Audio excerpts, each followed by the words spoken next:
ಯಾಕ್ರಿ ಈ ಮನೆ ಏನೇ ಆದ್ರೂ ಎಲ್ಲಾ ವಿಷಯಗಳು ನನ್ನ ತಲೆಗೆ ಬಂದು ಸುತ್ಕೊಳ್ಳುತ್ತೆ. ಹೋಲಿ ಬಿಡು, ಆಗಿದಾಗೋಯ್ತದ ಅಳ್ಬೇಡ ನೀನು. ಅಲ್ಲೇ ನಿನಗೆ ಈ ವಿಷಯ ಮೊದಲು ಗೊತ್ತಾಗ್ತಿದ್ದಂಗೆ ಅಷ್ಟು ತಗೊಂಡ್ ನನಗೆ ಹೇಳ್ಬಿಡ್ತಾ ನೀನು. ಹೋಗಿ ಹೋಗಿ ಸ್ವಂತ ಒಬ್ಬರಿಗೆ ಹೇಳಿದೆ ಮತ್ತೆ ಮೈಕ ಮಾತು ಈ ಊರೆಲ್ಲ ತುಪ್ಪ ಊರು ಬಿಡುತ್ತೆ. ನಾನ್ ನಿಮ್ಮ ಹತ್ರ ಬಂದು ಹೇಳಿದ್ರು ಇವಾಗ ಹೋಗಿ ಮಾವನ ಹತ್ರ ಹೇಗೆ ಹೇಳಿದ್ರು ಹಾಗೆ ಹೇಳ್ತಿದ್ದೆ. ಅವಾಗ ಬೈಸ್ಕೊತಿದ್ದು ನಾನೇ ಅಲ್ವಾ? ಸರಿ ಆಯ್ತು ಬಿಡು. ಇಷ್ಟು ದೊಡ್ಡ ಮನೆ ಅಂತಂದ್ಮೇಲೆ ಒಂದು ಒಟ್ಟು ಕುಟುಂಬ ಅಂತಂದ್ಮೇಲೆ ಇದೆಲ್ಲ ಕಾಮನ್. ನೀನು ಏನು ಮಾಡಕ್ಕಾಗೋದಿಲ್ಲ. ಒಬ್ಬರಿಂದ ಒಬ್ಬರಿಗೆ ವಿಷಯ ಪಾಸ್ ಆಗಿ ಇಡೀ ಮನೆಯವ್ರು ಎಲ್ರಿಗೂ ಗೊತ್ತಾಗುತ್ತೆ. ಹೀಗಾಗತ್ತೆ ಅಂತಾನೆ ಈ ವಿಷಯ ನಾನು ಯಾರ ಹತ್ರನೂ ಹೇಳ್ಕೊಂಡಿರ್ಲಿಲ್ಲ. ಆದ್ರೆ ಶ್ರುತಿ ತುಂಬಾ ಬಲವಂತ ಮಾಡಿದ್ರು. ಅದಕ್ಕೆ ಅವ್ರ ಹತ್ರ ಮಾತ್ರ ಹೇಳ್ಕೊಂಡೆ. ಮೈಕಮ್ಮ ಈ ಮನೆಗೆ ಸ್ಪೀಕರ್ ಆಗ್ಬಿಟ್ರು. ಹೋಗ್ಲಿ ಬಿಡಮೇನ ಅಳ್ಬೇಡಮ್ಮ, ಸಮಾಧಾನ ಹೇಳ್ಕೊ. ಆದ್ರೆ ಯಾಕೆ ಅತ್ತೆ ಇದಕ್ಕೂ ನನ್ನೇ ಬೈತಿದ್ದಾರೆ? ಅವ್ರೇನು ದಿನ ಹೊಡ್ತಾರ ನಿನ್ನ ಹೊಸದಾಗಿ ಬೈಯೋದಕ್ಕೆ? ಅವ್ರಿಗೆ ಒಂದ್ ಕಾರಣ ಬೇಕಾಗಿತ್ತು ನಿನ್ನ ಬೈಯೋದಕ್ಕೆ, ಅಷ್ಟೇ ಬಿಡು. ಆದ್ರೂ ನಾನು ಅವ್ರನ್ನ ಅಳಿಸ್ಬಿಟ್ಟೆ ಅಂತ ಹೇಳ್ತಿದ್ದಾರೆ. ಸಕ್ಕರೆ ಹೇಳಿದ್ರ ಮಾತ ನಿಂಗೆ? ಆ ಪೌಡ್ರು ಈ ಪಾಯಿಂಟ್ ಎತ್ಬಿಟ್ಟು ಈ ಕಥೆನ ಡೈವರ್ಟ್ ಮಾಡಕ್ ನೋಡಿದ್ರು. ಬಿಡು ಆಯ್ತು, ಬೇಜಾರ್ ಮಾಡ್ಕೋಬೇಡ, ಏನೋ ಮಾಡಕ್ಕಾಗಲ್ಲ. ಅದು ಮೀನ ಇವತ್ತು ಆ ಪೌಡರ್ ಆಕ್ಟಿಂಗ್ ನೋಡಿ ನಾನು ಫಿದಾಗ್ಬಿಟ್ಟೆ. ಅಪ್ಪ ಆ ಪೌಡರ್ ದೊಡ್ಡ ಕೇಳಿ ನನಗೆ ಗೊತ್ತಿತ್ತಡೆ, ಆದ್ರೆ ಈ ರೇಂಜ್ಗೆ ಅಂತ ನಂಗೆ ಇವತ್ತೇ ಗೊತ್ತಾಗಿತ್ತು. ಹಿಂಗೆಲ್ಲ ಆಗಿದೆ ಅಂತ ಅವತ್ತೆಲ್ಲರೂ ಗೊತ್ತಾಗ್ಬೇಕಾಗಿತ್ತು. ಆದ್ರೆ ಇವತ್ತು ನಿನ್ನಿಂದ ಈ ವಿಷಯ ಎಲ್ಲರೂ ಗೊತ್ತಾಗಿ ನಿನ್ ಬೇಯಿಸ್ಕೊಳ್ಳೋಣ. ಆ ಪೌಡರ್ ವಿಷಯಕ್ಕೆ ನಿಂಗೆ ತಲೆ ಹಾಕ್ಬೇಡ ಆಯ್ತಾ? ಆ ಅಮ್ಮನ ಬಗ್ಗೆ ನಿನ್ಗೆ ಏನೇ ಸತ್ಯ ಗೊತ್ತಾದ್ರೂ ನೀನ್ ಸುಮ್ಮನೆ ಇರ್ಬೋದು. ಏನೇ ಆದ್ರೂ ಈ ವಿಷಯ ಅವ್ರ ಗಂಡನ ಹತ್ರ ಹೇಳ್ಬೋದಾಗಿತ್ತು. ಯಾಕೆ ಯಾರಿಗೂ ಹೇಳಿಲ್ಲ ಅನ್ನೋದೇ ನಮ್ಗೆ ಆಗ್ತಿಲ್ಲ ರೀ. ಅಲ್ವೇನೆ ಆಕೆ ಏನು ಮಾಡಿದ್ರೆ ನಿನಗೆ ಏನೇ ಇಲ್ಲ ರೀ, ನನ್ಗೆ ಯಾಕೆ ಅವ್ರ ಬಗ್ಗೆ ಏನೋ ರಹಸ್ಯ ಇದೆ ಅಂತ ಅನಿಸ್ತಿದೆ. ಅನಿಸ್ತದೆ ಯಾಕೆ ಏನು ಅನ್ನೋ ಪ್ರಶ್ನೆಗೆ ನನ್ನ ಹತ್ರ ಉತ್ತರ ಇಲ್ಲ ರೀ. ಆದ್ರೆ ಅವ್ರು ನಮ್ಮಿಂದ ಏನೋ ವಿಷಯ ಮುಚ್ಚಿಟ್ಟಿದ್ದಾರೆ ಅಂತ ನನ್ ಮನಸ್ಸು ಹೇಳ್ತಿದೆ. ಅವ್ರಿಗೆ ಏನ್ ಡೌಟ್ ನಿಮಗೆ? ಹೌದು ನಿಜಾನೆ. ಯಾಕೆಂದ್ರೆ ಆ ಮನೋಜ ಪೌಡ್ರಮ್ಮ ಎಷ್ಟು ದೊಡ್ಡ ಸಾರಿದೆ. ಏನೂ ಅಲ್ಲ, ನಮ್ಮಿಂದ ಏನ್ ಮುಚ್ಚಿಟ್ಟಿರ್ತಾರೋ ಯಾರು ಗೊತ್ತು. ನೀನ್ ತಲೆ ಹುಳ ಬಿಟ್ಕೊಳಕಿನ ಮುಂಚೆ ನಾನೇ ಒಂದೆರಡು ಸರಿ ಟ್ರೈ ಮಾಡಿ ನೋಡಿದೀನಿ, ವಾರ್ನಿಂಗು ಕೊಟ್ಟಿದ್ದೀನಿ. ಆದ್ರೆ ನೀನ್ ಅನ್ಕೊಂಡಂಗೆ ನೀವಮ್ಮ ಸೀದಾ ಹುಡುಗಿ ಅಲ್ಲ, ಬೀಡ ಹುಡುಗಿ, ಬೇಜಾನ್ ಕಿಕ್ಕು. ಹೌದು ರೀ, ರೋಹಿಣಿ ಅವ್ರ ಜೀವನದಲ್ಲಿ ನಮ್ಗೆ ಯಾರಿಗೂ ಗೊತ್ತಿಲ್ಲದೆ ಇರೋ ವಿಷಯ ಏನೋ ಇದೆ ಅಂತ ನನ್ ಮನಸ್ಸು ಹೇಳ್ತಿದೆ. ಸರಿ ಆಯ್ತು, ಆ ಮನ್ಸು ಕಾಚಿ ಮಾಡಕ್ ಹೇಳು. ಆ ಪೌಡರ್ ಬಗ್ಗೆ ತಿಳ್ಕೊಳ್ಳೋದಕ್ಕೆ ನಾನಿದ್ದೀನಿ. ನೋಡು ಹೇಳ್ತಾ ಇದೀನಿ, ನೀನು ಮತ್ತೆ ಆ ಅಮ್ಮನ ವಿಷಯದಲ್ಲಿ ಯಾರು ಕಿತಾಪತಿ ಮಾಡಕ್ ಹೋದ್ರೆ ನೀನೇ ಸಿಗಾಕೋತೀಯ. ಮುಖ ಹೋಗು, ನೋಡು ನಿನ್ ಕಣ್ಣಿನ ಎಷ್ಟು ಕೆಂಪಾಗಿದೆ. ಮುಖ ತಗೊಂಡು ಫ್ರೆಶ್ ಆಗ್ಬಾ, ನಿನ್ನ ಟಾಟಾ ಕರ್ಕೊಂಡು ಹೋಗ್ತೀನಿ ನಾನು. ನಿನಗೆ ನಾನು ಏನ್ ಕೊಡಿಸ್ಲಿ ಕೋಲ್ಡ್ ಐಸ್ ಕ್ರೀಮ್ ತಿನ್ನಿಸ್ಕೊಂಡು ಜಾಲಿ ಸುತ್ತಾಸ್ಕೊಂಡ್ಬಿಡ್ತೀನಿ. ಓಕೆನಾ? ನಡಿ ನಡಿಪ್ಪ. ನೀನು ಅದು ABC ಜ್ಯೂಸ್ ಮಾಡ್ಕೊಂಡು ಕುಡಿತಿಯಲ್ಲ, ಅದು ಕುಡಿದ್ರು ನೀನು ಮೈ ಮೇಲೆ ಶಕ್ತಿನೇ ಇಲ್ವಲ್ಲಮ್ಮ. ಅತ್ತೆ, ನಾನು ದೈಹಿಕವಾಗಿ ಚೆನ್ನಾಗೇ ಇದ್ದೀನಿ. ಆದ್ರೆ ಇಲ್ಲಿ ನನ್ಗೆ ಮನ್ಸಿಗೆ ನೋವಾಗೋ ಹಾಗೆ ಕೆಲವರು ನಡ್ಕೋತಾ ಇದಾರೆ. ಹಾಗಾಗಿ ಮೆಂಟಲಿ ಸ್ಟ್ರೆಸ್ ಆಗ್ತಿದೆ ಅಷ್ಟೇ. ಅಲ್ಲಮ್ಮ, ನಿನಗೇನ್ ಸ್ಟ್ರೆಸ್ ಅಂತೀನಿ? ಮನೋಜ ಚೆನ್ನಾಗಿ ದುಡಿತಾನೆ, ನೀನು ಕೈ ತುಂಬಾ ದುಡಿತಿದ್ಯಾ. ಇನ್ ಸ್ವಲ್ಪ ದಿನದಲ್ಲೇ ನಿಮ್ಮಪ್ಪ ಜೈಲಿಂದ ಹೊರಗಡೆ ಬಂದ್ಬಿಡ್ತಾರಲ್ಲ, ಮತ್ತೆ ಯಾಕೆ ಟೆನ್ಷನ್? ಯಾಕಮ್ಮ ರೋಹಿಣಿ, ನಾನ್ ನಿನ್ನ ಚೆನ್ನಾಗಿ ನೋಡ್ಕೋತಾ ಇಲ್ವಾ? ಅಯ್ಯೋ ಅತ್ತೆ, ನೀವ್ ನನ್ನ ತುಂಬಾ ಚೆನ್ನಾಗಿ ನೋಡ್ಕೋತಿದ್ದೀರಾ. ನನ್ನ ಹೆತ್ತ ತಾಯಿ ಇದ್ದಿದ್ರು ಇಷ್ಟು ಚೆನ್ನಾಗಿ ನೋಡ್ಕೋತಿದ್ರೋ ಇಲ್ವೋ. ಈ ಮನೇಲಿ ಕೆಲವರು ನನ್ನ ತುಂಬಾ ಡಿಸ್ಟರ್ಬ್ ಮಾಡ್ತಿದ್ದಾರೆ. ನನಗೆ ಒಂದ್ ಸ್ವಲ್ಪ ಫ್ರೀಡಮೇ ಇಲ್ದಿರೋ ಹಾಗಾಗ್ತಿದೆ ಅತ್ತೆ. ನಾನು ಏನೇ ಮಾಡಿದ್ರು ಅದರಲ್ಲಿ ತಪ್ಕೊಂಡು ಹಿಡಿತಾ ಇದ್ದಾರೆ. ಯಾರು ಆ ಹೂ ಕಟ್ಟೋಳ ಬಗ್ಗೆ ಹೇಳ್ತಿದ್ಯಾ ನೀನು? ಇನ್ಯಾವತ್ತೂ ಅವಳು ನಿನ್ ವಿಷಯಕ್ಕೆ ಬರಬಾರ್ದು. ಆ ತರ ಬೈದು ಬಾಯಿ ಮುಚ್ಚಿದೆ ಅವಳು ಇವತ್ತು. ಅವ್ರೇನಂತಾರೆ ಇವ್ರೇನಂತಾರೆ ಅಂತ ಯೋಚನೆ ಮಾಡ್ತಾ ಕೂತ್ಕೊಳ್ಳೋದಕ್ಕೆ ಆಗಲ್ಲ ಅತ್ತೆ ನನ್ ಕೈಲಿ. ನಾನು ಮನೋಜು ಬೇರೆ ಮನೆ ಮಾಡ್ಕೊಂಡು ಹೋಗೋದೇ ಇದಕ್ಕೆ ಸೊಲ್ಯೂಷನ್. ಏನ್ ಹೇಳ್ತಿದ್ಯಾ ನೀನು? ಬೇರೆ ಮನೆ ಮಾಡ್ಕೊಂಡು ಹೋಗೋದಾ? ಇಲ್ಲಿ ಒಂದ್ ಸ್ವಲ್ಪ ನಮ್ಗೆ ಪ್ರೈವಸಿ ಅನ್ನೋದೇ ಇಲ್ಲ ಅತ್ತೆ. ನಾವ್ ಏನೇ ಮಾಡಿದ್ರು ನಮ್ಮನ್ನ ಅಬ್ಸರ್ವ್ ಮಾಡ್ತಾನೆ ಇರ್ತಾರೆ. ಸಾಕಾಗೋಗಿದೆ ನಮ್ಗೆ. ಆ ಮೀರಾ ಬಗ್ಗೆ ನಿಮ್ ತಲೆ ಕೆಡಿಸ್ಕೋಬೇಡ ಕರ್ಮ. ಈ ಮನೇಲಿರೋ ಎಲ್ರನ್ನೂ ಓಡಿಸಿ ಅವಳು ಒಬ್ಬರೇ ಈ ಮನೇಲಿ ಇರ್ಬೇಕು ಅನ್ನೋದು ಅವ್ಳ ಪ್ಲಾನ್. ಇರ್ಲಿ ಅತ್ತೆ, ಅವರೇ ಈ ಮನೇಲಿ ಇರ್ಲಿ. ನಾನು ಮನೋಜು ಬೇರೆ ಮನೆಗೆ ಶಿಫ್ಟ್ ಆಗ್ತೀನಿ. ಏನ್ ಹೇಳ್ತಿದ್ಯಾ ನೀನು? ಮನೋಜ್ ಇಲ್ದೇ ಈ ಮನೇಲಿ ನಾನು ಹೇಗಿರ್ತೀನಿ ಹೇಳು? ಬೇರೆ ಆಪ್ಷನ್ ಇಲ್ಲ ಅತ್ತೆ. ಸೂರ್ಯ ನೋಡಿದ್ರೆ ಯಾವಾಗ್ಲೂ ನನ್ನ ಜೊತೆ ಜಗಳ ಆಡ್ತಾನೆ ಇರ್ತಾರೆ. ಈಗ ಮೀನಾ ಬೇರೆ ನನ್ ಬಗ್ಗೆ ಏನೇನೋ ಎಲ್ರಿಗೂ ಹೇಳಿ ಮನ್ಸ್ ಕೆಡಿಸ್ತಾ ಇದ್ದಾಳೆ. ಇಂಥ ಮನೆಗೆ ನಾನು ಏನತ್ತೆ ಇರೋದು? ಹೀಗೆಲ್ಲ ಹೇಳ್ಬೇಡ ರೋಹಿಣಿ. ನೋಡು, ನಾನಿರೋವರೆಗೂ ಅವಳು ಕನ್ಸು ನನ್ ಸಾಗಕ್ ನಾನ್ ಬಿಡಲ್ಲ. ಮೊದ್ಲು ಅವಳನ್ನ ಈ ಮನೆಯಿಂದ ಹೊರಗಡೆ ನನ್ ಸ್ವಲ್ಪ ಟೈಮ್ ಕೊಡು ರೋಹಿಣಿ.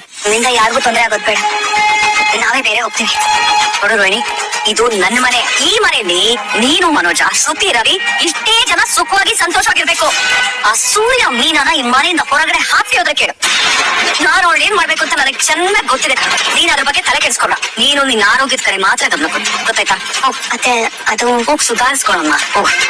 ಸರಿ ಅತ್ತೆ, ಸಾಕು ಮನೋಜ್. ಅದನ್ನ ಮಾತ್ರ ಹೀಗೆಲ್ಲ ಆಗ್ತಿದೆ. ಹೋಗಿ ಬಿಡು ರೋಹಿಣಿ, ಬೇಜಾರು ಮಾಡ್ಕೋಬೇಡ. ನಾನೇ ತಪ್ಪು ಮಾಡಿದೀನಿ ಅನ್ನೋ ಹಾಗೆ ನನ್ನ ನೋಡ್ತಿದ್ರು. ಎಲ್ಲರೂ ಒಂದೇ ನಿಲ್ಸಿ ನನ್ನ ಹೇಗ್ ಪ್ರಶ್ನೆ ಮಾಡಿದ್ರು ನೋಡಿದ್ರಿ ತಾನೆ. ಅವ್ರೇನೋ ಗೊತ್ತಾಗದೆ ಹಾಗೆ ಮಾಡಿದ್ದಾರೆ. ಸತ್ಯ ಗೊತ್ತಾದ್ಮೇಲೆ ನೋಡು ಅವ್ರು ಪಾಪ ಹತ್ಬಿಟ್ರು. ಎಲ್ಲ ಆಗಿದ್ದು ಆ ಮೀನಿಂದಾನೆ. ಆದ್ರೂ ಆ ಮೀನಿಗೆ ಸರಿಯಾಗಿ ಆನ್ಸರ್ ಮಾಡಿದ್ಯಾ ನೀನು. ನಮ್ ಪರ್ಸನಲ್ ಲೈಫ್ ಯಾಕೋ ಎಲ್ಲರೂ ಇಂಟರ್ಫಿಯರ್ ಆಗ್ತಿದ್ದಾರೆ. ನನ್ಗೆ ಇದು ಸ್ವಲ್ಪನೂ ಇಷ್ಟ ಆಗ್ತಿಲ್ಲ. ಅಮ್ಮ ಹೇಳಿದ್ರು ರೋಹಿಣಿ, ನಿನ್ಗೆ ಈ ಮನೇಲಿರೋದು ಇಷ್ಟ ಆಗ್ತಿಲ್ಲ ಅಂತ ಹೇಳಿ ಅಂತೆ. ರೋಹಿಣಿ, ಅಮ್ಮನ್ ಬಿಟ್ಟು ನಾನ್ ನಿನ್ ಜೊತೆ ಬೇರೆ ಮನೆ ಮಾಡ್ಕೊಂಡು ಹೇಗ್ ಬರಕ್ಕಾಗುತ್ತೆ? ಪಾಪ ನಾನು ಇಲ್ಲದೆ ಅಮ್ಮನ್ ಕೈ ಇರಕ್ಕಾಗಲ್ಲ. ಹಾಗೆ ನಾನು ಕೂಡ ಅಮ್ಮ ಇದೆ ನನಗೂ ಇರಕ್ಕಾಗಲ್ಲ ರೋಹಿಣಿ. ಸಾರಿ ರೋಹಿಣಿ, ನನಗೆ ಅಮ್ಮನ್ ಬಿಟ್ಟು ಬರಕ್ಕಾಗಲ್ಲಪ್ಪ. ಆದ್ರೆ ನೀನ್ ನನ್ ಜೊತೆ ನಿನಗೋಸ್ಕರ ಬರಲ್ವಾ? ಹಾಗಲ್ಲ ರೋಹಿಣಿ, ಅಮ್ಮ ನಿನಗೋಸ್ಕರ ಬರಲ್ವಾ? ಹಾಗಲ್ಲ ರೋಹಿಣಿ, ಅಮ್ಮನ್ಗೆ ನಾನಂದ್ರೆ ತುಂಬಾನೇ ಇಷ್ಟ. ಅವ್ರಿಗೆ ನಾನಿಲ್ಲ ಅಂತಂದ್ರೆ ದೇವರನ್ನ ತಡ್ಕೊಳಕ್ಕಾಗಲ್ಲ. ಈ ಮನೇಲಿ ಅವ್ರೊಬ್ಬರಿಗೆ ಮನೋಜ್ ನಿಮ್ ಮೇಲೆ ಪ್ರೀತಿ ಇರೋದು.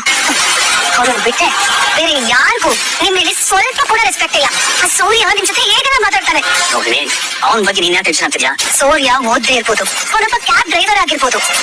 ಆದ್ರೆ ಈ ಮನೆಯಲ್ಲಿ ಅವನ ಮಾತಿಗೆ ಬೆಲೆ ಇದೆ. ಎಲ್ರೂ ಅವನ ನೋಡಿದ್ರೆ ಹೆದರ್ತಾರೆ. ಅಷ್ಟೇ ಯಾಕೆ ಮನೋಜ್, ನಿಮ್ ತಾಯಿಗೂ ಅವನು ನೋಡಿದ್ರೆ ಭಯ ಇದೆ. ತಕ್ಕ ಹಾಗೆ ಆ ಮೀನನ್ನ ಯಜಮಾನಿಕೆ ಮಾಡ್ತಿದ್ದಾಳೆ. ಅಲ್ಲ, ನಾನ್ ಲೈಫ್ ಬಗ್ಗೆ ಮಾತಾಡೋದಕ್ಕೆ ಅವ್ರು ಯಾವ ಮನೋಜ್? ಅದಕ್ಕೆ ಹೇಳ್ತಿರೋದು ನಾವು ಬೇರೆ ಹೋಗೋಣ. ಬಿಟ್ರೆ ಅಷ್ಟೇನ ನಿಮ್ಮಿಂದ ದೂರ ಮಾಡೋ ಉದ್ದೇಶ ನನಗೇನಿಲ್ಲ ಮನೋಜ್. ರೋಹಿಣಿ, ಅವರಿಬ್ಬರ ಬಗ್ಗೆ ನೀನ್ ಯಾಕೆ ಇಷ್ಟ ತಲೆ ಕೆಡಿಸ್ಕೋಚ? ಆ ಮೀನ ನಿನ್ ಹತ್ರಕ್ಕೂ ಬರಕ್ಕಾಗಲ್ಲ. ಆ ಮೀನ ನಿನ್ ಇಮೇಜ್ ನ ಡ್ಯಾಮೇಜ್ ಮಾಡೋದಕ್ಕೆ ನೋಡಿದಳಷ್ಟೇ.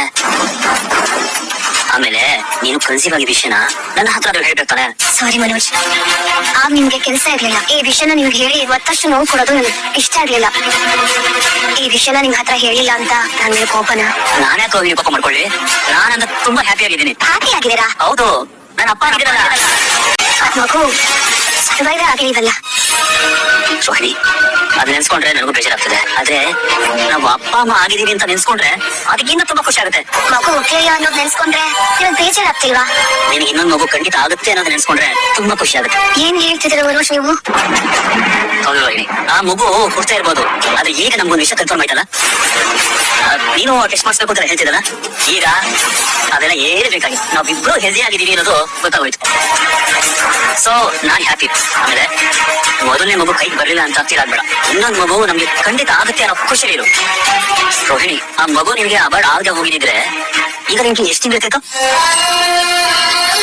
4-5 ತಿಂಗಳು ಇರ್ಬೋದು. ಹಾಗಾಗದೆ ಹೋಗಿದ್ರೆ ನಾವ್ ಇಷ್ಟೊತ್ತಿಗೆ ಆ ಮಗು ಫ್ಯೂಚರ್ ಬಗ್ಗೆ ಡಿಸ್ಕಸ್ ಮಾಡ್ತಿದ್ವಿ ಅಲ್ವಾ? ನಾನು ಆ ಮಗುಗೆ ಒಂದು ಹೆಸರು ಹೇಳೋದು, ಅದು ನಿನ್ಗೆ ಇಷ್ಟ ಆಗದೆ ನಿನ್ನ ಜೊತೆ ಜಗಳ ಆಡೋದು, ಅದಕ್ಕೆ ನೀನ್ ಬೇರೆ ಹೆಸರು ಹೇಳೋದು. ಆದಾಗ ನಾವು ಚೆಕಪ್ ಅಂತ ಹಾಸ್ಪಿಟಲ್ ಹೋಗ್ತಾ ಇದ್ವಿ ಅಲ್ವಾ? ಈ ಟೈಮಲ್ಲಿ ಸ್ಕ್ಯಾನಿಂಗ್ ಎಲ್ಲ ಮಾಡ್ತಾ ಇರಲ್ಲ, ನಿನಗೆ ಉಳಿ ತಿನ್ಬೇಕು ಅನ್ಸೋದು, ವಾಮಿಟ್ ಆಗೋದು, ಈ ತಲೆ ಸುತ್ತು ಇದೆಲ್ಲ ಆಗ್ತಿತ್ತಲ್ಲ. ಅವತ್ತು ನಮ್ ಶೋರೂಮ್ಗೆ ಈ ಸ್ಕೂಲ್ ಅಡ್ಮಿಷನ್ ಫಾರ್ಮ್ ತಗೊಂಡ್ಬಂದಿದ್ರಲ್ಲ, ಆ ಫಾರ್ಮ್ ನ ಈಗಲೇ ಇಸ್ಕೊಂಡು ಮಾರಿ ಇಟ್ಕೊಂಡ್ಬಿಡ್ತಾ ಇದ್ವಿ ಅಲ್ವಾ? ಯಾಕೆ ಆಯ್ತಿದ್ಯಾ ಅಲ್ವಾ? ಅದೇ ಖಂಡಿತ ಇನ್ನೊಂದು ಮಗು ಆಗುತ್ತೆ. ನಾವು ಆ ಮಗುನ ತುಂಬಾ ಚೆನ್ನಾಗಿ ನೋಡ್ಕೋತೀವಿ. ಹೌದಕ್ಕ, ಸರಿ ಬಾ, ಟೀ ಕುಡಿತಾ ಮಾತಾಡೋಣ. ಅದೆಲ್ಲ ಏನು ಬೇಡ. ಬಾ ಅಕ್ಕ, ಟೀ ಕುಡಿತಾ ಮಾತಾಡೋಣ. ಬೇಡ ಕಣ್ಕ, ಟೀ ಕುಡಿಯಕ್ಕೆ ಎಷ್ಟೊತ್ತು ಬೇಕು? ನೀನ್ ನನ್ ಜೊತೆ ಬರ್ತಾ ಇದೀಯ ಅಷ್ಟೇ. ಬಾ ಬಾ ಅಕ್ಕ. ಮನೇಲಿ ಆ ವಿಷಯ ಬಗ್ಗೆ ಏನಾದ್ರು ತಿಳ್ಕೊಂಡ್ಯಾ? ಯಾವ ವಿಷಯನೇ? ಅದೇ ಅಕ್ಕ, ಆ ರೋಹಿಣಿ ಅವರು 2 ಸಲ ಪ್ರೆಗ್ನೆನ್ಸಿ ಟ್ರೈ ಮಾಡಿದ್ರಲ್ಲ, ಅದ್ರ ಬಗ್ಗೆ ನಿನಗೆ ಮೊದ್ಲು ಒಂದ್ ಮಾತು ಕೊಡ್ಬೇಕು. ನಾನೇ ಮಾಡ್ದೆ. ನೀನ್ ನಾನು ಅವತ್ತೇ ಈ ವಿಷಯದ ಬಗ್ಗೆ ಕೇಳ್ಬೇಡ ಅಂದೆ. ಅದು ನೀನ್ ಹೋಗಿ ಅವನ್ನ ಕೇಳಿ ನನಗ್ ಬಂದು ಹೇಳ್ದೆ. ನನ್ ತಲೆಗೆ ಹುಳ ಬಿಟ್ಕೊಂಡಂಗಾಯ್ತು. ಮನೇಲಿ ಇದರಿಂದ ಇಷ್ಟು ದೊಡ್ಡ ಗಲಾಟೆ ಆಯ್ತು ಗೊತ್ತಾ ಅಕ್ಕ? ನಾನು ಆ ವಿಷಯ ಯಾರಿಗೂ ಹೇಳೇ ಇಲ್ಲ. ಅಯ್ಯೋ, ನೀನ್ ಯಾರತ್ರನೂ ಹೇಳಿಲ್ಲ ಅಮ್ಮ. ನೀನ್ ನನಗ್ ಬಂದು ಹೇಳಿದ್ಮೇಲೆ ನಾನು ಅದ್ರ ಬಗ್ಗೆ ಯೋಚನೆ ಮಾಡಿ ಮಾಡಿ ಮಾಡಿ ತಲೆ ಕೆಟ್ಟೋಯ್ತು. ಅದಕ್ಕೆ ಭೂಮಿರಕ್ಕ ಅಂತೆಲ್ಲ ಶ್ರುತಿ ಹತ್ರ ಹೇಳ್ಕೊಂಡೆ. ಅಯ್ಯೋ ದೇವ್ರೆ, ಆ ಶ್ರುತಿ ಅವರು ಡಬ್ಬಿಂಗ್ ಮಾತ್ರ ಚೆನ್ನಾಗ್ ಮಾಡ್ತಾರೆ ಅನ್ಕೊಂಡಿದ್ದೆ. ಆದ್ರೆ ಒಳ್ಳೆ ರೇಡಿಯೋನೇ ಅವರು. ಬಿಟ್ಟಾಕು. ಆಮೇಲೆ ಏನಾಯ್ತು? ಈ ವಿಷಯ ನಮ್ಮ ಅತ್ತೆ ಕಿವಿಗ್ ಬಿದ್ದು ರೋಹಿಣಿ ಮೇಲೆ ಚೆನ್ನಾಗಿ ಕೂಗಾಡೋದು ಕ್ಲಾಸ್ ತಗೊಂಡ್ರು. ಅದೇ ಅಕ್ಕ, ನಾನ್ ಹಿಂದೆ ಇರೋದೇನೋ ಹೇಳೇ ಇಲ್ವಲ್ಲ? ಹಾಗಲ್ಲ ಕನಕ, ಅವ್ರು ಒಂದ್ಸಲ ಬಸ್ರಿ ಆಗಿದ್ರಂತೆ. ಆದ್ರೆ ಅದು ಅಬೋಷನ್ ಆಗೋಯ್ತಂತೆ ಕಣೆ. ಅಯ್ಯೋ ಪಾಪ ಅಲ್ವಾ? ನನ್ಗೂ ಆ ವಿಷಯ ಕೇಳಿ ತುಂಬಾ ಬೇಜಾರಾಗೋಯ್ತು. ಆದ್ರೆ ಏನ್ ಗೊತ್ತಾ, ಈ ವಿಷಯ ಮನೇಲಿ ನನ್ನಿಂದಾನೇ ಹೊರಗ್ ಬಂತು ಅಂತ ಎಲ್ರು ಸೇರ್ಕೊಂಡು ನನ್ನ ಸರಿಯಾಗಿ ಬೈದ್ರು. ಸಾರಿ ಕಣೆ ಅಕ್ಕ, ಎಲ್ಲ ನನ್ನಿಂದಾನೆ.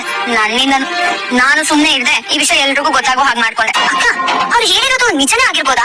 ಒಂದ್ಸಲ ನಾನು ಡಾಕ್ಟರ್ ಹತ್ರ ಕೇಳ್ಬಿಡ್ಲಾ? ಅವ್ರಿಗೆ ಬಾಸ್ತೀನಿ ಅಂದ್ರೆ ಈಗ ನಿಜವಾಗ್ಲೂ ಬಾಸ್ಬಿಡ್ತೀನಿ ನಿಮ್ಗೆ. ಹೀಗಾಗಿರೋದೇ ಸಾಕಮ್ಮ. ಮತ್ತೆ ಆ ವಿಷಯದ ಬಗ್ಗೆ ಏನು ತಿಳ್ಕೊಳ್ಳೋದು ಬೇಡ, ಅವ್ರ ವಿಷಯಕ್ಕೆ ನಾವು ತಲೆ ಹಾಕೋದು ಬೇಡ. ಇನ್ನೊಂದು ತಿಳ್ಕೊ, ಹಾಸ್ಪಿಟಲ್ ಅಲ್ಲಿ ನೀನು ಅವ್ನ ಎಲ್ಲೇ ನೋಡಿದ್ರು ಅವನ್ನ ಮಾತಾಡ್ಸೋ ಹಾಗಿಲ್ಲ. ಯಾಕಕ್ಕ? ನಾವ್ ಏನು ಮಾಡದೇ ಇದ್ರು ಎಲ್ಲ ನಾವೇ ಮಾಡಿದ್ದು ಅಂತ ಹೇಳ್ತಾರೆ ಕಣೆ. ಆಮೇಲೆ ಇನ್ನೊಂದ್ ವಿಷಯ, ಈಗ ನಾನು ಇಲ್ಲಿಗೆ ಬಂದ್ ಮಾತಾಡ್ತಿರೋ ವಿಷಯ ನೀನ್ ಯಾರಿಗೂ ಹೇಳೋ ಆಗಿಲ್ಲ. ಆಮೇಲೆ ಇನ್ನೊಂದು, ಹಾಸ್ಪಿಟಲ್ ಅಲ್ಲಿ ಅವ್ರ ಬಗ್ಗೆ ನೀನ್ ಯಾರತ್ರನು ವಿಚಾರಿಸೋ ಹಾಗಿಲ್ಲ. ನಿನ್ ಕೆಲ್ಸ ಎಷ್ಟಿದೆಯೋ ಅಷ್ಟನ್ನ ಮಾಡ್ಕೊಂಡು ಸುಮ್ಮನೆ ಹೋಗ್ತಾರೆ. ಸರಿ ಅಕ್ಕ, ಆಯ್ತು. ಸರಿ, ನಾನು ಬರ್ತೀನಿ. ನಂಗೆ ಟೈಮ್ ಆಯ್ತು. ಫೋನಲ್ಲಿ ಇಟ್ಟಿದ್ದೀನಿ ನೋಡು. ಬಾಯ್ ಬಾಯ್. ಹಲೋ, ಸರಿ ಬಂದೆ. ನಮ್ ಪೇಷಂಟ್ ರೋಹಿಣಿ ಬಗ್ಗೆ ಎನ್ಕ್ವೈರೀಸ್ ಯಾಕೆ ಮಾಡ್ತಿದ್ದೀರಾ? ಸರ್ ಅದು ಅವ್ರು ನಮ್ ರಿಲೇಟಿವ್ ಸರ್. ಅದೆಲ್ಲ ಮನೇಲಿ ರೀ, ಹಾಸ್ಪಿಟಲ್ ಅಲ್ಲ. ಪೇಷಂಟ್ ಬಗ್ಗೆ ಯಾವ ಡೀಟೇಲ್ಸ್ ಹೊರಗಡೆ ಹೇಳ್ಬಾರ್ದು, ಅದು ನಮ್ಮ ಪಾಲಿಸಿ. ಅದು ನಿಮ್ಗೆ ಗೊತ್ತಿಲ್ವಾ? ನಿಮ್ ವರ್ಕ್ ಅಕೌಂಟ್ ಡಿಪಾರ್ಟ್ಮೆಂಟ್ ಅಲ್ಲಿ ಇರೋದು, ಅದು ಬಿಟ್ಟು ಇದನ್ನೆಲ್ಲ ಯಾಕೆ ಮಾಡಿದ್ರಿ? Sir sorry sir. ಆ ರೋಹಿಣಿ ಕಾಲ್ ಮಾಡಿ ನಿಮ್ಗೆ ಕಂಪ್ಲೇಂಟ್ ಮಾಡಿದ್ದಾರೆ. ಇನ್ ಮುಂದೆ ನಾವು ಆಸ್ಪತ್ರೆಗೆ ಬರಲ್ಲ ಅಂತಾನೆ ಹೇಳಿದ್ದಾರೆ. ನಿಮ್ಮಿಂದ ವಿಳಾಸ ಕ್ರೈಮ್ ಅಷ್ಟೇ ಅಲ್ಲ, ನಮ್ಮ ಹಾಸ್ಪಿಟಲ್ ರೆಪ್ಯುಟೇಷನ್ ಹಾಳು ಮಾಡಿದ್ದೀರಾ ನೀವು. ಚೆನ್ನಾಗಿ ಓದ್ಕೊಂಡಿದ್ದೀರಾ ಅಂತ ಕೆಲಸ ಕೊಟ್ರೆ ನೀವು ಈಗ ಮಾಡೋದು. ನಿಮ್ಗೆ ಇನ್ ಮುಂದೆ ಕೆಲಸ ಇಲ್ಲ. Get out. Sir please sir, ಅದೆಲ್ಲ ಹೇಳ್ಬೇಡಿ ಸರ್. ಟ್ರೈನಲ್ಲಿ ಯಾವ್ದು ಏನು ಕೇಳಲ್ಲ ಸರ್. No excuses. ನಿಮ್ಗೆ ಇನ್ ಕೆಲಸ ಇಲ್ಲ. ಓಕೆ ಸರ್ ನನ್ನ ಅಕ್ಕ ಮತ್ತೆ ಅಮ್ಮ ಕಟ್ಟಿ ಅನ್ನ ಮಾಡಿ ಅದ್ರಲ್ಲಿ ನನ್ನ ಓದಿಸಿದಾರೆ ಸರ್. ನಾನು ಯಾವತ್ತು ಇವ್ರಿಗೆ ಯಾರ ಬಗ್ಗೆನೂ ಕೇಳಲ್ಲ ಸರ್. ಪ್ಲೀಸ್ ಸರ್, ನನ್ನ ಕೆಲಸದಿಂದ ತೆಗಿಬೇಡಿ ಸರ್. ಅಷ್ಟೆಲ್ಲ ಕಷ್ಟಪಟ್ಟು ಮುಂದೆ ಬಂದಿದ್ರೆ ನಿಮ್ಗೆ ಯಾಕೆ ಬೇಕಿತ್ತಿದ್ದಲ್ಲ? ನೋಡಿ, ಇಷ್ಟೆಲ್ಲ ಕೇಳ್ಕೊತಾ ಇದ್ದೀರಾ ಅಂತ ಒಪ್ಕೊಳ್ತಾ ಇದ್ದೀನಿ. ಬಟ್ ನೀವು ಮಾಡಿರೋ ತಪ್ಪಿಗೆ ನಿಮ್ಗೆ ಪನಿಷ್ ಮಾಡದೇ ಇರೋಕ್ಕಾಗಲ್ಲ. You lost a client because of you. ಈ ಮಂತ್ ನಿಮ್ಗೆ ಹಾಫ್ ಸ್ಯಾಲರಿ ಮಾತ್ರನೇ ಸಿಗೋದು. ಇಷ್ಟ ಇಲ್ಲ ಅಂದ್ರೆ ಕೆಲಸ ಬಿಟ್ಟವ್ರಿ. ಇಲ್ಲ ಸರ್, ಇಲ್ಲ ನಾನು ಅರ್ಧ ಸ್ಯಾಲರಿಗೆ ಕೆಲಸ ಮಾಡ್ತೀನಿ ಸರ್. ಇನ್ ಮುಂದಾದ್ರೂ ನಿಮ್ ಕೆಲಸ ಏನಿರುತ್ತೋ ಅದನ್ನ ಮಾತ್ರ ಮಾಡಿ. ನೀನಾ ಬಿಸಿ ಆಗಿದ್ಯಾ? ಇಲ್ಲ ಅಕ್ಕ, ಅಡಿಗೆ ಮನೆ ಸ್ವಲ್ಪ ಕೆಲಸ ಇತ್ತು ಮಾಡ್ತಿದ್ದೆ. ಈ ವಿಷಯ ಅಂತ ಹೇಳಿ ನಾವು ಇಲ್ಲೇ ನಿಮ್ಮ ಮನೆ ಹೊರಗಡೆ ನಿಂತಿದ್ದೀವಿ. ಸ್ವಲ್ಪ ಬರ್ತೀಯಾ? ಅಯ್ಯೋ ಅಕ್ಕ, ಯಾಕೆ ಹೊರಗಡೆ ಇದ್ದೀರಾ? ಒಳಗಡೆ ಬನ್ನಿ. ಪರವಾಗಿಲ್ಲ ಮೀನಾ, ನೀನೇ ಬರ್ತೀಯಾ? ಸರಿ ಅಕ್ಕ, ಆಯ್ತು ಬರ್ತೀನಿ. ಬಾ. ಅಯ್ಯೋ ಅಕ್ಕ, ಇಲ್ಲ ಯಾಕೆ ಇಲ್ಲೇ ನಿಂತ್ಬಿಟ್ರಿ? ಬನ್ನಿ ಒಳಗಡೆ ಟೀ ಕುಡಿತಾ ಮಾತಾಡೋಣ. ಪರವಾಗಿಲ್ಲ ಮೀನಾ, ಮದುವೆ ಮನೆದು ಒಂದು ದೊಡ್ಡ ಆರ್ಡರ್ ಬಂದಿದೆ. ನಾವು 4 ಜನ ಸೇರಿ ರಾತ್ರಿ ಎಲ್ಲ ಸೇರ್ಕೊಂಡು ಹಾರ ಕಟ್ಟಿ ಮುಗಿಸ್ಬೋದು. ಅದಕ್ಕೆ ನಿನ್ನೆ ಕರ್ಕೊಂಡು ಹೋಗೋಣ ಅಂತ ಬಂದ್ವಿ. ಬೆಳಗ್ಗೆನೆ ಹೇಳಿದ್ದೆ, ನಾನು ಅವ್ರ ಹತ್ರ ಹೇಳಿ ಬರ್ತಿದ್ದೆ ಅಕ್ಕ. ಆದ್ರೆ ಮನೇಲಿ ತುಂಬಾ ಕೆಲಸ ಇದೆ, ಅಡಿಗೆ ಮಾಡ್ಬೇಕು. ಪರವಾಗಿಲ್ಲ ಮೀನಾ, ಅಡಿಗೆ ಮಾಡ್ಬಿಟ್ರಪ್ಪ, ನೀನ್ ಕಾಯ್ತಿರ್ತೀವಿ. ಇಲ್ಲ ಅಕ್ಕ, ಅವ್ರ ಮನೆಗೆ ಬಂದ್ಮೇಲೆ ನಾನೇ ಊಟ ಬಡಿಸ್ಬೇಕು. ಇಲ್ಲಾಂದ್ರೆ ಹಾಗೆ ಮಲ್ಕೊಂಡ್ಬಿಡ್ತಾರೆ. ಅದು ಅಲ್ಲದೆ ಅವ್ರು ಎಷ್ಟೊತ್ತಿಗೆ ಮನೆಗೆ ಬರ್ತಾರೆ ಅನ್ನೋದು ಗೊತ್ತಿಲ್ಲ. ನೀನ್ ನೋಡಿ ಏನ್ ಹೇಳ್ಬೇಕಂತಾನೆ ಗೊತ್ತಾಗ್ತಾ ಇಲ್ಲ ಮೀನಾ. ಯಾಕಕ್ಕ? ಅಲ್ಲ, ಮೊನ್ನೆ ಅಂಗಡಿ ಹತ್ರ ಬಂದು ನನ್ ಗಂಡ ಕೋಪ ಮಾಡ್ಕೊಂಡಿದ್ದಾರೆ ಅಂತ ಬೇಜಾರ್ ಮಾಡ್ಕೊಂಡೆ. ಈಗ ಹೋದ್ರೆ ನನ್ ಗಂಡಂಗೆ ಅಡಿಗೆ ಮಾಡ್ಬೇಕು, ಊಟ ಬಡಿಸ್ಬೇಕು ಅಂತ ಹೇಳ್ತಿದ್ಯಲ್ಲ. ಅನ್ನ ಕಡೆ ನಿಮ್ ಗಂಡ ಏನು ಸ್ಕೂಲ್ಗೆ ಹೋಗೋ ಮಗುನಾ? ಏನಕ್ಕ ನೀವು ಜಗಳ ಆಡಿದ್ರೆ ಹಾಗೆ ಇದ್ಬಿಡ್ತೀವ ಹೇಳಿ? ಒಳ್ಳೇನಮ್ಮ, ನೀವು ಸಂತೋಷವಾಗಿದ್ರೆ ನಮಗೂ ಸಂತೋಷನೇ. ನಿಮ್ ಗಂಡ ಬಂದ್ ಫೋನ್ ಮಾಡಿ ಕೇಳಮ್ಮ. ಇಲ್ಲ ಅಕ್ಕ, ಅವ್ರ ಕೆಲಸದಲ್ಲಿ ಬಿಸಿ ಇರ್ತಾರೆ, ಫೋನ್ ಮಾಡಿ ಡಿಸ್ಟರ್ಬ್ ಮಾಡೋದ್ ಬೇಡ. ಈ ಸಲ ನಾನ್ ಬರೋದಕ್ಕಾಗಲ್ಲ, ನೀವು ಹೋಗ್ಬಿಟ್ಟು ಬನ್ನಿ. ಸರಿ ಮೀನಾ, ನಾವ್ ಹೋಗ್ ಬರ್ತೀವಿ ಹಾಗಾದ್ರೆ. ಹೂ ಕಟ್ಟೋ ಬಿಸ್ನೆಸ್ ಜೊತೆಗೆ ಜ್ಯೋತಿಷ್ಯ ಶುರು ಮಾಡ್ಕೊಂಡಿದ್ಯಾ? ಹೆಂಗೆ ಅನ್ಕತೆ? ಅಯ್ಯೋ ಹಾಗಲ್ಲ ರೀ, ಈಗ ತಾನೇ ನಿಮ್ ಬಗ್ಗೆನೇ ಯೋಚನೆ ಮಾಡ್ತಿದ್ದೆ, ಈಗ ಫೋನ್ ಮಾಡ್ಬಿಟ್ರಿ. ಅಯ್ಯೋ, ಹಂಗೆಲ್ಲ ಬರೀ ಯೋಚನೆಗಳು ಮಾಡಿ ಮನ್ಸನ ಆಯಸ್ಸು ಜಾಸ್ತಿ ಮಾಡಿದ್ರೆ ಈ ಊಟಗಳು, ನಿದ್ಗಳು, ಕಾಫಿಗಳು, ಕಮ್ಮ ತಿಂಡಿಗಳು ಇದೆಲ್ಲ ಯಾಕೆ ಬೇಕಾಗಿತ್ತು? ಈ ಮೆಡಿಕಲ್ ಸ್ಟೋರ್ಸ್, ಆಸ್ಪತ್ರೆಗಳು ಇವೆಲ್ಲನೂ ಯೋಚನೆ ಮಾಡೋ ಕೇಂದ್ರಗಳಾಗಿ ಹೋಗ್ತಾ ಇದ್ವು. ರೀ ಸರಿ ಸರಿ, ನನಗೆ ಒಂದ್ ವಿಷಯ ಬೇಕಾಗಿತ್ತು, ಅದಕ್ಕೆ ಫೋನ್ ಮಾಡಿದೆ ಕಣೆ. ಊಟಕ್ಕೆ ಮನೆಗೆ ಬರ್ತಿದ್ದೀರಾ? ಇಲ್ಲಮ್ಮ, ನಾನು ಇವತ್ತು ಮನೆಗೆ ಬರ್ತಾ ಇಲ್ಲ. ನಾನು ಅದಕ್ಕೆ ಅದನ್ನ ಹೇಳ ನಾನು ಫೋನ್ ಮಾಡಿದೆ. ಯಾಕೆ? ನನಗೆ ಮೈಸೂರಿಗೆ ಒಂದು ಟ್ರಿಪ್ ಬಂದಿದೆ. ಇವತ್ತು ಅವ್ರನ್ನ ಕರ್ಕೊಂಡು ಹೋಗಿ ಅಲ್ಲಿ ಬಿಟ್ಟು ವಾಪಸ್ ಮತ್ತೆ ಕರ್ಕೊಂಡ್ ಬರ್ಬೇಕು. ಅದಕ್ಕೆ ಇವತ್ತು ರಾತ್ರಿ ನನ್ನ ಮನೆಗೆ ಬರ್ತಾ ಇಲ್ಲ, ಅದನ್ನ ಹೇಳ ನಾನು ಮಾಡಿದೆ. ರಾತ್ರಿ ಫುಲ್ ಕಾರ್ ಓಡಿಸ್ಬೇಕಾ? ಮೈಸೂರು ಸೇರೋವರೆಗೂ ಓಡಿಸ್ಬೇಕಲ್ಲ. ಸುಸ್ತಾಗಲ್ವಾ? ಆಗುತ್ತೆ. ಅದಕ್ಕೆ ನಾನು ಗಂಧರ್ವನ ಇಲ್ಲ ಇಂದ್ರ ಪರಮಾತ್ಮನ? ಆಗಲ್ಲ ರೀ, ರಾತ್ರಿ ಪೂರ್ತಿ ಕಾರ್ ಓಡಿಸಿದ್ರೆ ಹಸ್ವಾಗಲ್ವಾ? ಆಗದೆ ಅದಕ್ಕೆ ನಾನೇನು ವಾಯುನ, ಅಗ್ನಿನ, ವರುಣನ? ರೀ ಸರಿ, ಊಟಕ್ಕೆ ಏನ್ ಮಾಡ್ತೀರಾ? ಗಾಳಿ ಯಾವ್ದಾದ್ರು ಹೋಟ್ಲು ಸಿಕ್ಕರೆ ಅಲ್ಲೇ ವಾಂಗ್ಕೊಂತೀನಿ. ಸರಿ ಆಯ್ತು, ಏನ್ ತಿಂತೀರಾ? ಅಲ್ಲಿ ಏನ್ ಸಿಗುತ್ತೆ ಅದನ್ನ ತಿಂತೀನಮ್ಮ. ರೀ ರಾತ್ರಿ ಫುಲ್ ಕಾರ್ ಓಡಿಸಿದ್ರೆ ಇದ್ದೇ ಬರಲ್ವಾ? ಕಸ್ಟಮರ್ ನಿಲ್ಲಿಸಿ ಆಮೇಲೆ ಮಲ್ಕೋತೀನಿ. ಓ, ಅಲ್ಲೇ ರೂಮ್ ಮಾಡ್ಕೊಂತೀರಾ? ಇಲ್ಲ, ಕಾರಲ್ಲೇ ಮಲ್ಕೋತೀನಿ. ಕಾರ್ಗೆ ಮಲ್ಕೋತೀರಾ? ಎಷ್ಟೊತ್ತು ಮಲ್ಕೋತೀರಾ? ಕಸ್ಟಮರ್ ಬಂದು ಹೊರ ತನಕ ಮಲ್ಕೊಂಡೇ ತಿಂತಾರೆ. ಹಾಗಾದ್ರೆ ನೀವು ಮನೆಗೆ ನಾಳೆ ಬೆಳಗ್ಗೆ ಬರೋದು? ಹೌದು. ಆಯ್ತು, ಬೆಳಗ್ಗೆ ತಿಂಡಿ ತಿಂತೀರಾ? ಕೆಲಸಮ್ಮ ಏನಮ್ಮ ನೀನ ಅರವಂತರ ಭಾರತರ ಫಸ್ಟೆಲ್ಲ ಬೆಳೆಸ್ಕೊಂಡು ಹೋಗ್ತಾನೆ ಇದೆಯಾ? ಅಲ್ಲ ರೀ, ಬೇರೆ ಊರಿಗೆ ಹೋಗ್ತೀನಿ ಅಂತ ಹೇಳ್ತಿದ್ದೀರಾ. ಎಲ್ಲಿಗೆ ಹೋಗ್ತೀರಾ? ಎಷ್ಟೊತ್ತಿಗೆ ಹೋಗ್ತೀರಾ? ಎಷ್ಟೊತ್ತಿಗೆ ಬರ್ತೀರಾ? ಏನ್ ತಿಂತೀರಾ ಅಂತ ನಾನ್ ಕೇಳ್ಬಾರ್ದಾ? ಯಾಕಂತ ಇಷ್ಟೊಂದು ಪ್ರಶ್ನೆಗಳಲ್ಲ ನೀನು? ನೀನು ನಿನ್ ತಾಯಿ ಮನೆಗೆ ಹೋಗ್ಬಿಡ್ತೀನಿ ಅಂತ ಹೇಳಿದಾಗ ನಾನು ಹೋಗ್ಬಾರ್ದು ಬಿಟ್ಟು ಬೇರೆ ಏನಾದ್ರು ಪ್ರಶ್ನೆ ಕೇಳ್ತೀನಿ. ನಿನಗೆ ಕೇಳ್ತಿದ್ದೇನೆ. ಈಗೇನು ಕತ್ತೆ ಮನೆಗೆ ಗೊತ್ತಿಲ್ಲ ಅಷ್ಟೇ ತಾನೆ? ಹೌದೌದು, ಅಷ್ಟೇ. ಈಗ ತಾನೇ ಪದ್ಮಕ್ಕ ಅವರೆಲ್ಲ ಮನೆ ಹತ್ರ ಬಂದಿದ್ರು. ಹೂ ಕಟ್ಟೋ ಆರ್ಡರ್ ಇದೆ, ಬರ್ತೀಯಾ ಅಂತ ಕೇಳಿದ್ರು. ಆರಾಮಾಗಿ ಹೋಗ್ಬಾತಾಯಿ. ರೀ ಎಲ್ಲಿಗೆ ಏನು ಅಂತ ಏನು ಕೇಳಲ್ವಾ? ನಮ್ಮ ಆರಾಮಾಗಿ ಹೋಗ್ಬಾ, ನಾನು ಏನು ಕೇಳೋದಿಲ್ಲ. ನೀನ್ ಇಷ್ಟೆಲ್ಲ ಪ್ರಶ್ನೆಗಳು ಕೇಳೋ ಗ್ಯಾಪಲ್ಲಿ ನಾನು ಮೈಸೂರು ಹೋಗಿ ವಾಪಸ್ ಬಂದ್ಬಿಡೋದಾಗಿತ್ತು. ಎಷ್ಟು ಕೇಳಿದೆ, ಎಷ್ಟು ಮಾತಾಡ್ತೀನಿ ನೀನು. ಕಸ್ಟಮರ್ ಮನೆ ಬಂತು, ನಾನು ಪಿಕಪ್ ಮಾಡ್ಬೇಕು. ಬೈ. ಸರಿ, ಎಷ್ಟು ಬರ್ತೀರಾ? ಮೀನಾ, ನಾನು ಇವಾಗ ಹತ್ತು ಬಿಡ್ತೀನಮ್ಮ ಅಷ್ಟೇ. ಕಸ್ಟಮರ್ ಪಿಕ್ ಮಾಡ್ಬೇಕಾನೆ, ಲೇಟ್ ಆಗ್ತಾರೆ. ಇನ್ನೂ ಮನೆ ಬಂತು, ಫೋನ್ ಇದೆ. ಬಾಯ್. ಏನ್ ಟಾರ್ಚರ್ ಬಿಡು, ಎಂಟಿರೋದು ಕರ್ಕೊಳಕ್ಕಾಗ್ತಲ್ಲ ಯಾವ. ಮೀನಾ, ಅದು ಅಕ್ಕ, ನಮ್ಮ ಮನೆಯವ್ರು ರಾತ್ರಿ ಮನೆಗ್ ಬರ್ತಿಲ್ಲ. ನಾನು ನಿಮ್ ಜೊತೆ ಹೂ ಕಟ್ಟೋದಕ್ಕೆ ಬರ್ತೀನಿ. ಈಗ ಹೇಳು ನೀನ್ ಬರೋಣ ಅಂತ ಹೇಳಿದ್ದಕ್ಕೆ ನಮ್ ದೇವಿಗೆ ಹೇಳಿದೆ. ಅವಳು ಅಲ್ಲೇ ಕಾಯ್ತಾ ಇದ್ದಾಳೆ, ನಾವ್ ಅಲ್ಲಿಗೆ ಹೋಗ್ತಾ ಇದೀವಿ. ನೀನ್ ನಿನ್ ಗಂಡನ್ಗೆ ತಿಂಡಿ ಮಾಡಿ ಬಡ್ಸು, ಆಯ್ತಾ? ಸರಿ ಅಕ್ಕ.